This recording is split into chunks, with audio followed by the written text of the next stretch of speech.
Bonjour à tous.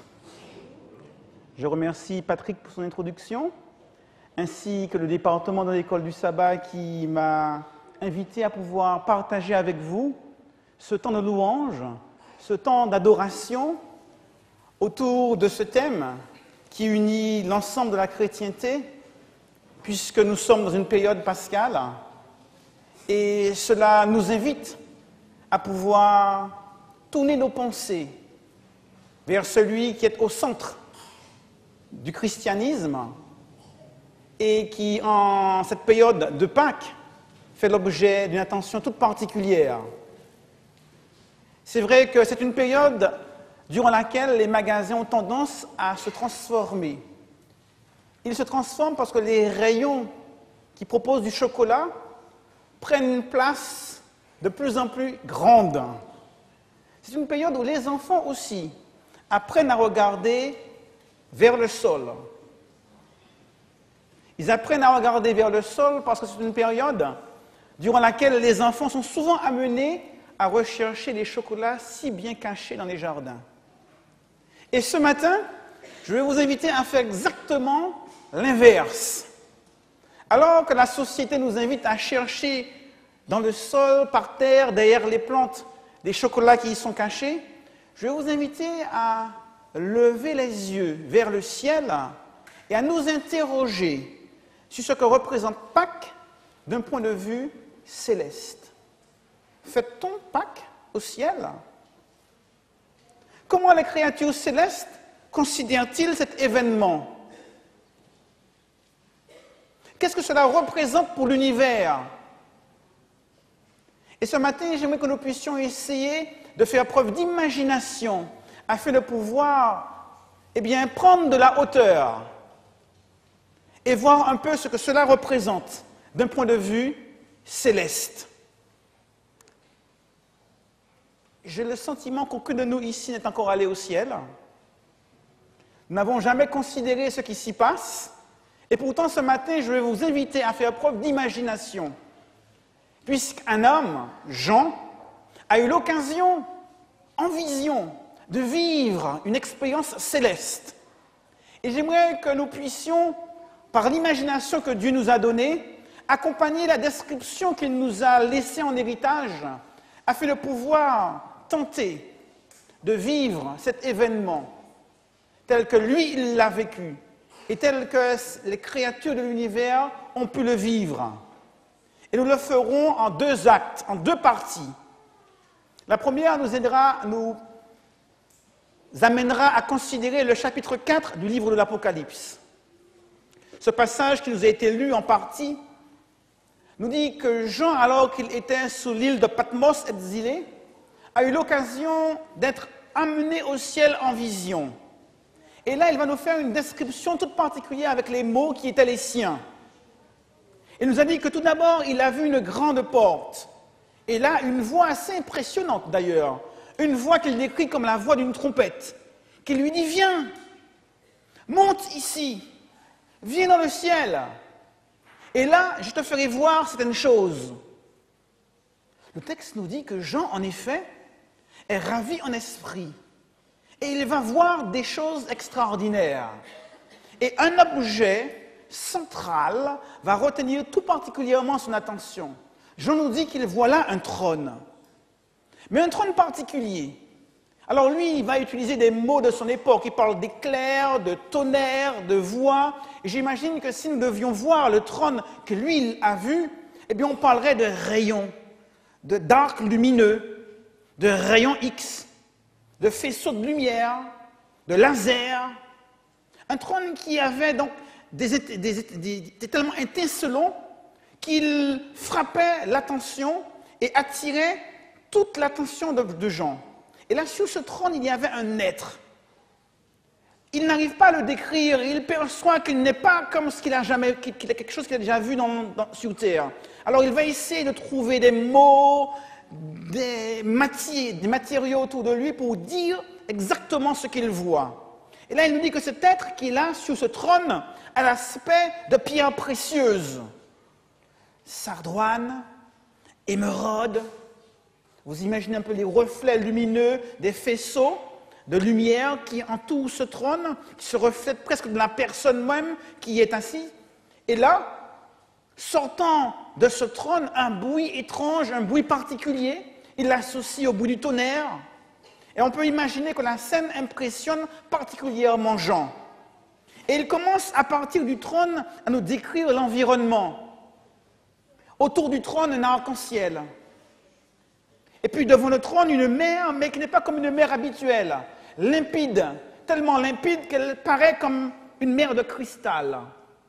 Et là, devant le trône, encore des lumières, des chandeliers, des lampes. Et puis encore plus loin autour du trône, 24 autres trônes, sur lesquels 24 êtres, vêtus de blanc, avec des couronnes, sont assis. Et puis, j'en réalise que le trône est encore particulier. Dans le trône et en même temps à l'extérieur du trône, il y a des créatures, 4 créatures, des créatures étincelantes.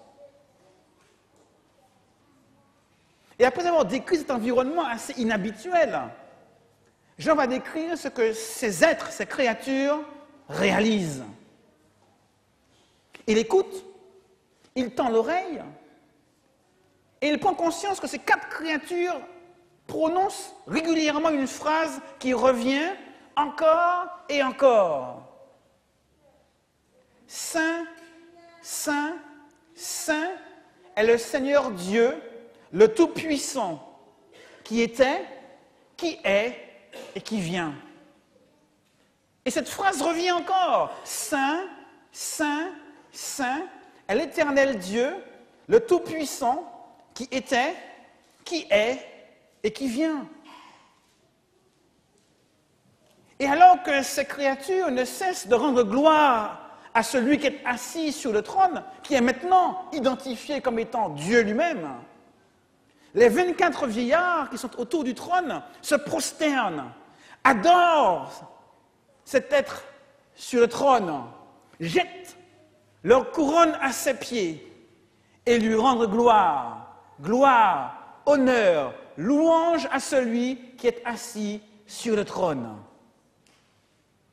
Jean, je l'imagine, était très impressionné et pouvait se demander ce que cela pouvait bien dire. Il est vrai que ces scènes d'adoration et de louange, eh bien, interpellent. Et lorsque l'on parle d'un culte, on parle d'un culte d'adoration. Et lorsque nous venons ici, nous venons pour chanter, pour prier, pour adorer Dieu. Que représente cette adoration? On ne peut pas louer un être, on ne peut pas louer Dieu si ce que cette personne, ce que ce Dieu, ce que cet être extraordinaire a fait dans notre vie n'est pas manifeste. Je ne peux pas louer Dieu pour sa bonté si je n'ai pas fait l'expérience de l'amour de Dieu dans ma vie. Je ne peux pas faire l'expérience de la miséricorde divine. Je ne peux pas le louer pour sa miséricorde si je n'ai pas fait l'expérience du pardon de Dieu, celui qu'il m'a accordé. Je ne pourrais pas louer Dieu pour sa toute-puissance si je n'ai pas fait l'expérience de sa grandeur dans ma vie. Je ne pourrais pas louer Dieu pour sa patience si je n'ai pas fait l'expérience de la grande patience que Dieu a eue avec moi tout au long de mon existence. La louange implique un vécu. Et je ne peux pas louer Dieu si je n'ai pas ce vécu avec Dieu. Et là, ces 24 vieillards, et ces 4 êtres vivants qui ne cessent de dire jour et nuit, Saint, Saint, Saint à l'Éternel, eh bien, ont vécu de très près la sainteté divine. Et ils vont dire pourquoi ils adorent Dieu. Je lis ensemble, lisons ensemble dans Apocalypse au chapitre 4, je lis au verset 11. Apocalypse au chapitre 4 et au verset 11. « Tu es digne, notre Seigneur et notre Dieu, de recevoir la gloire et l'honneur et la puissance. » Pourquoi? Ils nous disent « Car tu as créé toutes choses, et c'est par ta volonté qu'elles existent et qu'elles ont été créées. On a souvent l'impression que l'adoration, la louange à l'Éternel, eh bien, sont liées essentiellement à la bonté, à l'amour, à la patience. Et on se rend compte ici que le premier objet d'adoration, le premier objet pour lequel nous sommes appelés à louer Dieu, c'est parce qu'il est le Créateur.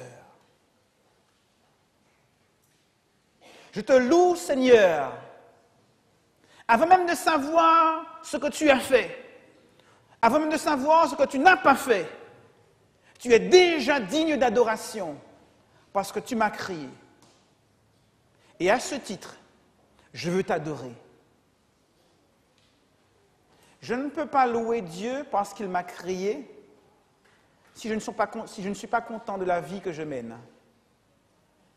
Et c'est vrai qu'on entend des histoires tristes d'hommes et de femmes, quelquefois d'enfants, qui sont amenés à sauter la vie. Et le suicide est de plus en plus fréquent. Louer Dieu parce qu'il m'a créé, c'est déjà apprécier cette vie. Et lorsque Jean assiste à cette scène où ces créatures, ces êtres vivants se mettent à l'adorer, à lui dire « Merci de m'avoir créé, je te loue parce que j'existe », c'est parce que dans leur vie, dans leur existence, ils sont pleinement épanouis.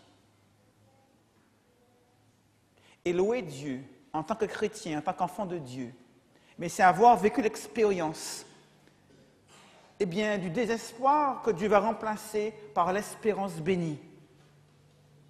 Louer Dieu dans ma vie parce qu'il est créateur, eh bien, c'est prendre conscience que Dieu peut changer ma tristesse en joie. Mes souffrances, eh bien, il peut les transformer pour en faire des moments épanouis. Il peut changer mes chagrins en moments d'allégresse. Il peut changer mes difficultés en succès. Il peut changer toutes choses. Louer Dieu parce qu'il est créateur, c'est la base, c'est le début de l'espoir, parce que je sais que quoi qu'il arrive, quelle que soit mon existence, que Dieu est capable de changer ma vie pour en faire une vie digne d'être vécue, une vie qui me fait tellement plaisir que j'ai envie de dire à Dieu, je te loue de ce que tu m'as créé. Ce n'est pas une réalité pour chacun, parce qu'encore aujourd'hui, la vie est faite de difficultés, de combats, de problèmes à résoudre, de défis à relever. Mais ce passage est déjà une note d'espoir que Jean veut transmettre. Viendra le jour où chacun d'entre nous eh bien, ne pourra pas s'empêcher de s'agenouiller devant Dieu, parce que la vie qu'il nous aura donnée aura été tellement bénie, tellement enrichie, tellement transformée, tellement renouvelée, que nous dirons, Seigneur, merci de m'avoir créé. Nous voulons vivre pleinement ce qui s'est vécu au ciel, et nous voulons dès maintenant joindre nos voix à celles des anges pour chanter avec eux le bonheur que nous avons de savoir que Dieu nous a créés et que Dieu veut également nous racheter. Et je crois que c'est le groupe Crescendo qui nous aidera à vivre ce moment de louange maintenant, pour que nous puissions être à l'unisson avec l'univers céleste en cette période pascale, pour que nos voix puissent se mêler à celles des anges, pour dire encore que Saint, Saint, Saint est l'Éternel, notre Dieu, celui qui nous a créés et que nous voulons adorer.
J'aime l'idée de savoir que lorsque nous chantons, nous ne sommes pas seuls à chanter, puisque les anges aussi se joignent à nous pour ce chant. Lisons maintenant le 5e chapitre du livre de l'Apocalypse. Puis je vis dans la main droite de celui qui était assis sur le trône un livre écrit en dedans et en dehors, scellé de 7 sceaux. Et je vis un ange puissant qui criait d'une voix forte, « Qui est digne d'ouvrir le livre et d'en rompre les sceaux ?» Et personne dans le ciel, ni sur la terre, ni sous la terre, ne put ouvrir le livre, ni le regarder. Et je pleurai beaucoup de ce que personne ne fut trouvé digne d'ouvrir le livre, ni de le regarder. Et l'un des anciens me dit, « Ne pleure point, voici le lion de la tribu de Juda, le rejeton de David, a vaincu pour ouvrir le livre et ses 7 sceaux. » Et je vis au milieu du trône et des 4 êtres vivants, et au milieu des anciens, un agneau qui était là, comme immolé. Il avait 7 cornes et 7 yeux, qui sont les 7 esprits de Dieu envoyés par toute la terre. Il vint et il prit le livre de la main droite de celui qui était assis sur le trône.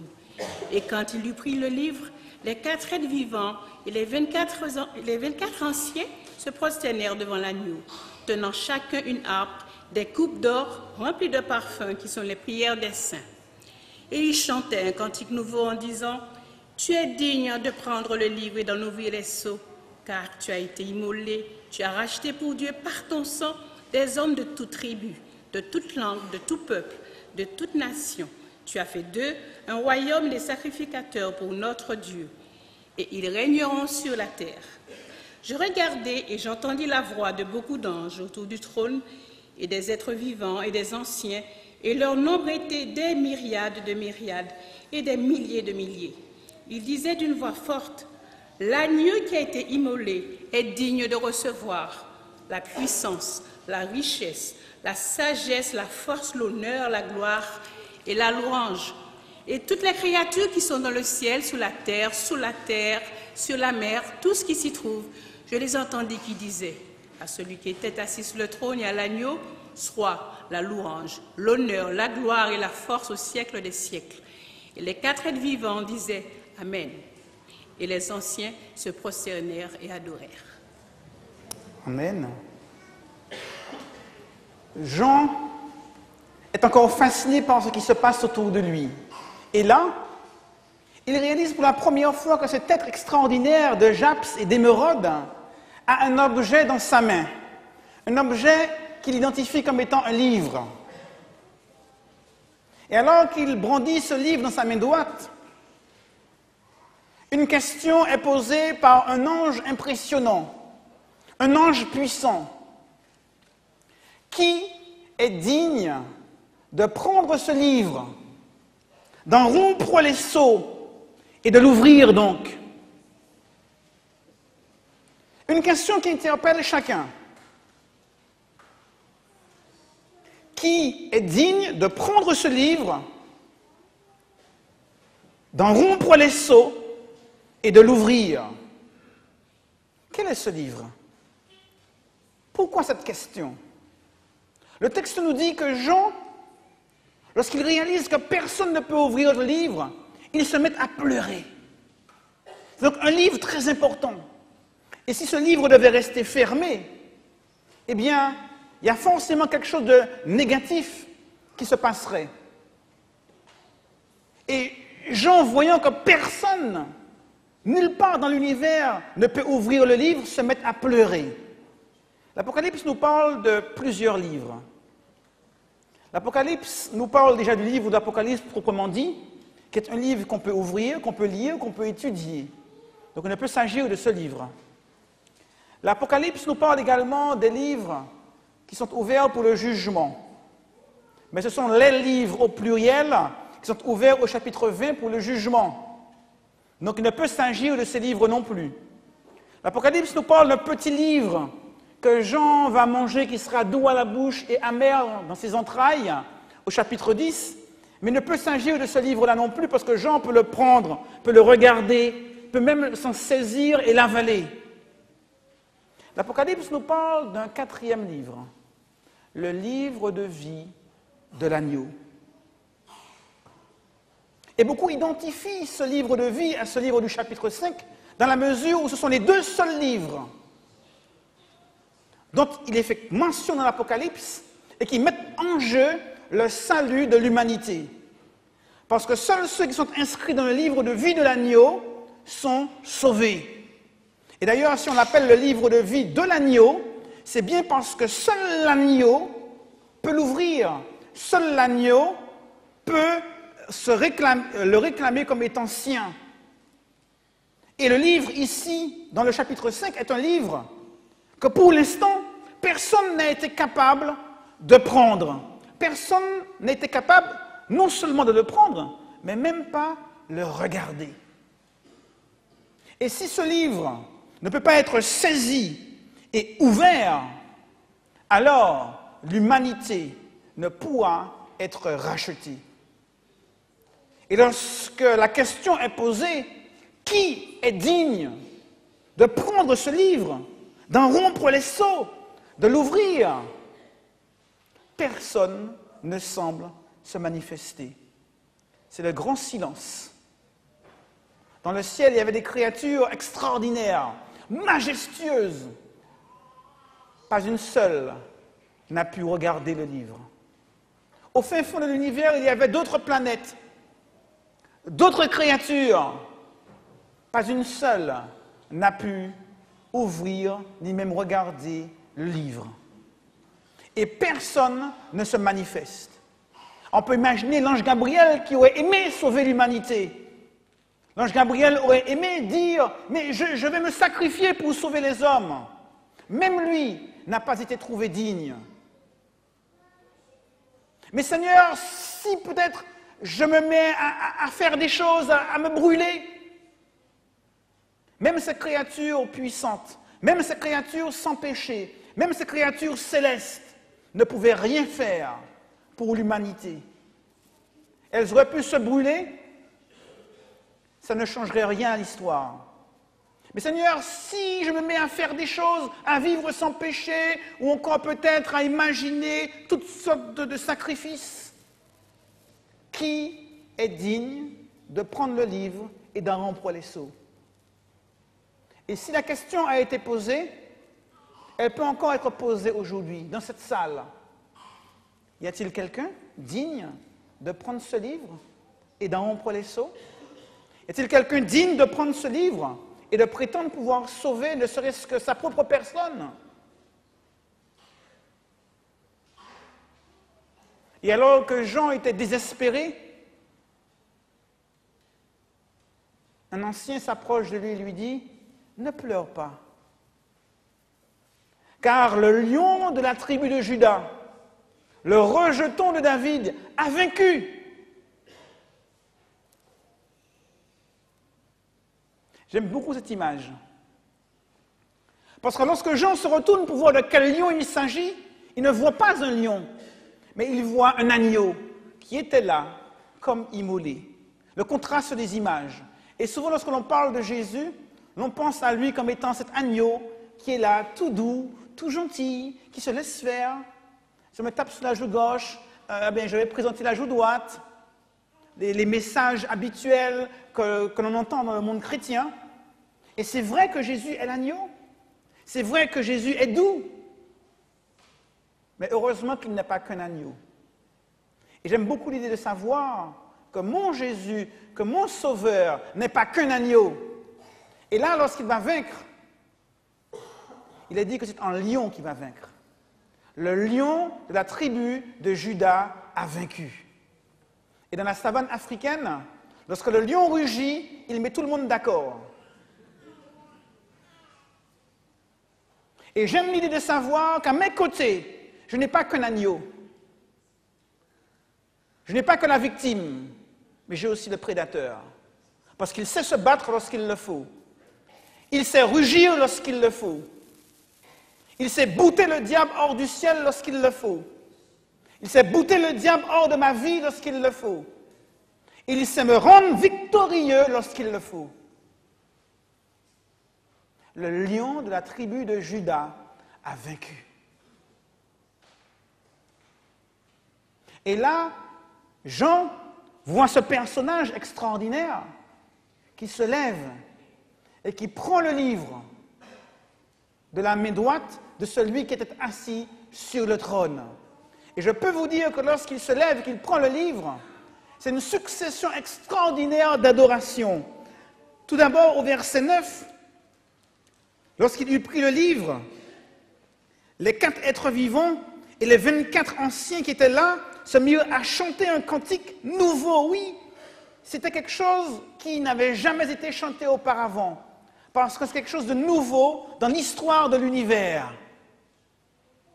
Une personne a été trouvée digne de prendre le livre de vie de l'agneau, d'en rompre les sceaux et de l'ouvrir.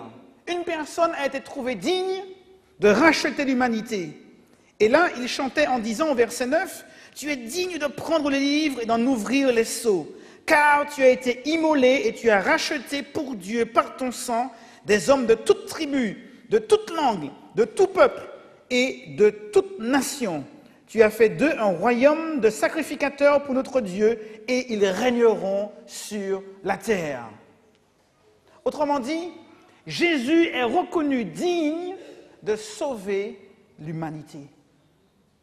Nous sommes là juste après la résurrection de Jésus. Il est monté se présenter et c'est la cérémonie d'intronisation de Jésus en tant que sauveur de l'humanité. Oui, Jésus a vécu sur terre. Oui, il est mort. Mais au nom de quoi serait-il digne de nous racheter? Il a donc dû se présenter. Et lorsqu'on a posé la question, qui peut sauver l'humanité? Qui veut racheter les hommes? Personne n'a pu dire qu'il le pouvait. Personne, ni sur la terre, ni dans l'univers, ni dans le ciel, n'a pu dire « je peux sauver », ne serait-ce qu'un seul être humain. Si ce n'est le lion de la tribu de Juda, l'agneau de Dieu, le rejeton de David. Et Jésus-Christ lui-même est reconnu à ce moment digne de me sauver, digne de vous sauver, parce qu'ayant été immolé, parce qu'ayant vaincu la mort, parce qu'ayant été ressuscité, parce qu'il nous a aimés. Et lorsqu'il a pris le livre, par ce geste, il a montré que seul lui pouvait être acclamé, intronisé, reconnu comme étant le sauveur de l'humanité. Et lorsque les 24 vieillards et les 4 êtres vivants se mettent à chanter ce cantique nouveau, oui, tu es digne, oui, tu as été immolé, oui, tu nous as rachetés, oui, tous les hommes, quelle que soit leur race, quelles que soient leurs origines, quelle que soit leur nature, hommes et femmes, tous ceux qui le désirent, peuvent être sauvés. À ce moment, on va voir un deuxième cercle. Vous savez, quand vous laissez une pierre dans un lac, les cercles successifs qui se forment autour du point d'impact, eh bien après ce premier cercle restreint d'adoration, les 4 êtres vivants, puis les 24 vieillards, on va passer à une deuxième vague d'adoration. Et là, nous lisons au verset 12, eh bien que des myriades et des myriades d'anges se tournaient dans le ciel, autour du trône et des êtres vivants, par milliers de milliers disaient d'une voix forte, l'agneau qui a été immolé est digne de recevoir la puissance, la richesse, la sagesse, la force, l'honneur, la gloire et la louange. Amen. 7 adjectifs qualificatifs, 7 substantifs pour pouvoir décrire tout ce que l'agneau avait fait et pouvoir véritablement le reconnaître comme sauveur. Et après cette deuxième vague d'adoration, une troisième vague suivra. Et cette fois-ci, cette adoration ira jusqu'aux confins de l'univers. La dernière planète la plus petite, la plus lointaine. Et nous lisons au verset 13, toutes les créatures qui sont dans le ciel, sur la terre, sous la terre, sur la mer, tout ce qui s'y trouve. Je les entendis qui disaient, à celui qui est assis sur le trône et à l'agneau, soit la louange, l'honneur, la gloire et la force au siècle des siècles. Et les 4 êtres vivants disaient, Amen. Je peux vous dire que lorsque Jésus-Christ, après sa résurrection, a été intronisé comme sauveur de l'humanité, lorsque son sacrifice a été reconnu comme étant valide, et que son sacrifice a été reconnu comme étant suffisant pour pouvoir sauver l'humanité, cela a créé une joie extraordinaire, non seulement dans le ciel, mais dans toutes les planètes qui remplissent l'univers. Toutes les créatures ont reconnu en Dieu et en son Fils Jésus-Christ un Dieu d'amour, un Dieu qui m'aime, un Dieu qui vous aime, un Dieu qui aime chaque être humain, au point d'avoir mis en place ce plan pour pouvoir nous sauver. Oui, la Pâque vue du ciel, c'est d'abord cette reconnaissance de la légitimité de Jésus en tant que sauveur, de par le sacrifice auquel il a consenti sur la croix du Calvaire. La Pâque vue du ciel, ce sont ces moments d'adoration, de louange, parce que reconnaissant l'amour immense de Dieu qui est allé jusque-là pour sauver chaque être humain. La Pâque vue du ciel, ce n'est pas un élément triste. La Pâque vue du ciel, ce n'est pas une histoire simplement de mort, c'est surtout une histoire de résurrection. Il est ressuscité. La Pâque vue du ciel, c'est surtout la victoire de Jésus-Christ, la victoire du lion de la tribu de Juda, la victoire du rejeton de David, la victoire de l'agneau de Dieu qui m'a aimé, qui m'a sauvé, la victoire de celui qui vous a aimé et qui vous a sauvé. En ces moments où chacun regarde vers le sol, peut-être à la recherche d'un chocolat, nous voulons regarder vers le ciel, à la recherche de quelque chose d'encore plus doux que le chocolat, d'encore plus précieux que les gâteries. L'amour d'un Dieu que nous voulons aujourd'hui proclamer, adorer, remercier, parce qu'il est bon, parce qu'il est digne de recevoir honneur, louange de notre part, parce qu'il m'a sauvé, parce qu'il vous a sauvé. Amen.